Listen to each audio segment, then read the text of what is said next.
Walt Disney, Winnie the Pooh and the Honey Tree. Like most small boys, Christopher Robin has toy animals to play with, and they all live together in a wonderful world of make-believe.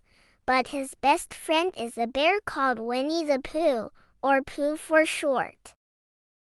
Winnie the Pooh lived in an enchanted forest under the name of Sanders, which means he had the name over the door, and he lived under it.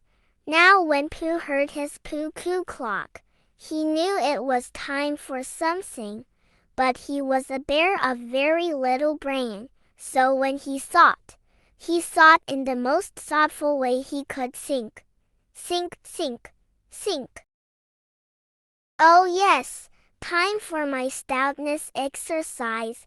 Pooh stood in front of his mirror and tried to touch his toes, up, down and touch the ground. But instead of making him thin, the exercising made Pooh hungry. Pooh's pantry was usually full of honey, only this time there was no honey, just a buzzing noise. Pooh said to himself, "The only reason for making a buzzing noise that I know of is because you're a bee, and the only reason for being a bee is to make honey, and the only reason for making honey is so I can eat it." Pooh followed the bee to a large tree. There, near the top of the tree, was a beehive full of honey, so Pooh began to climb the tree. Just as Pooh neared the beehive, the branch he was standing on broke, and down went Pooh. "It all comes from liking honey so much, I suppose," said Pooh, as he landed in a bush. "Oh, bother!" Pooh brushed the prickles from his nose, and decided to go ask Christopher Robin for help. Pooh found Christopher Robin putting Eeyore's tail back on. Christopher Robin, I was wondering if you had such a thing as a balloon about you." "Sure, Pooh. Here you are. But what do you want a balloon for?" Pooh whispered, "Honey." "But, Pooh Bear, you don't get honey with a balloon." "I do. I shall fly like a bee up to the honey tree. See?" "But, Pooh, you can't fool the bees that way." "I can if I roll around in the mud until I'm black all over." "There, isn't that a clever disguise? What are you supposed to be, Pooh?" "A little black rain cloud, of course." Christopher Robin took Pooh in the balloon to the honey tree. Pooh was very excited. "Now, would you aim me at the bees, please?"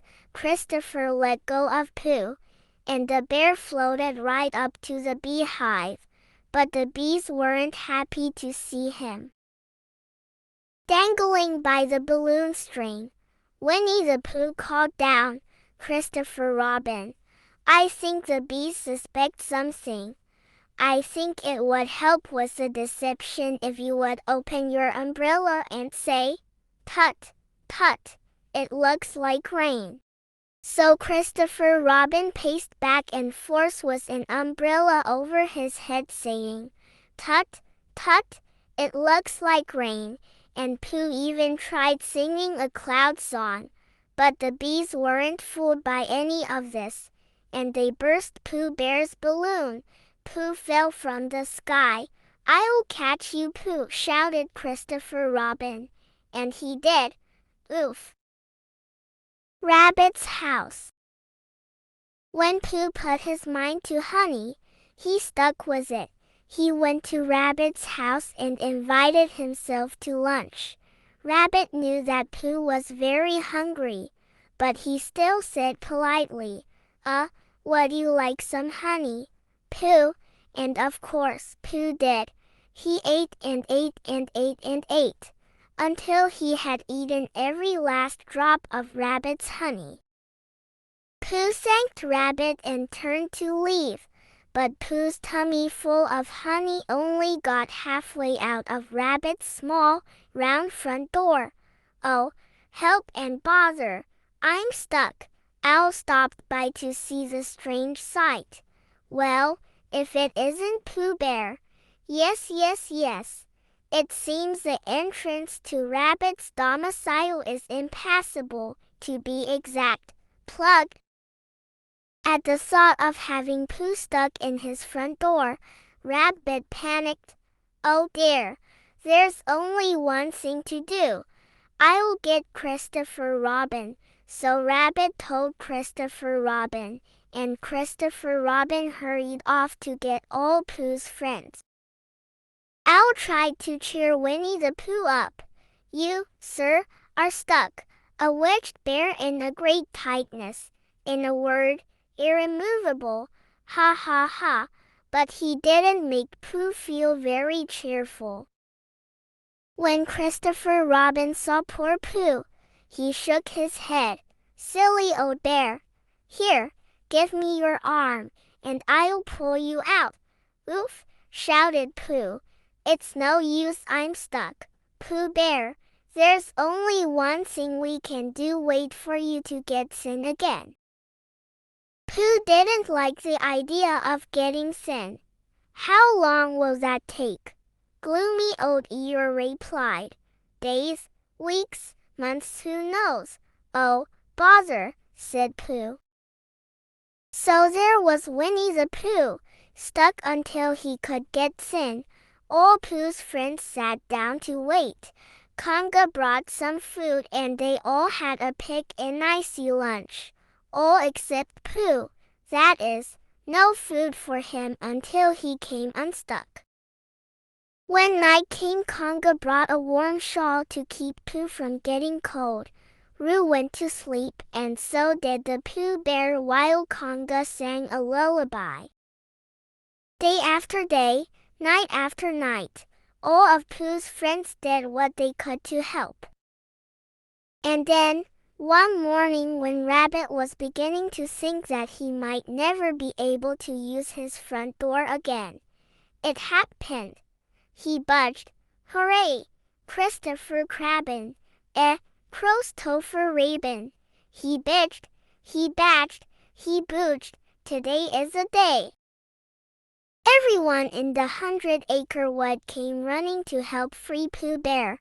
From inside his house, Rabbit pushed frantic Ally on his end of Pooh, while outside everyone else pulled on the other end of Pooh. And of course Owl was there to see that things went right. Everyone shouted, heave ho, and tugged with all their might. They pulled and pushed and strained and tugged, until suddenly Pooh popped out of the doorway and flew right over his rescues. Till up into a hole in the honey tree. Stuck again, observed Eeyore.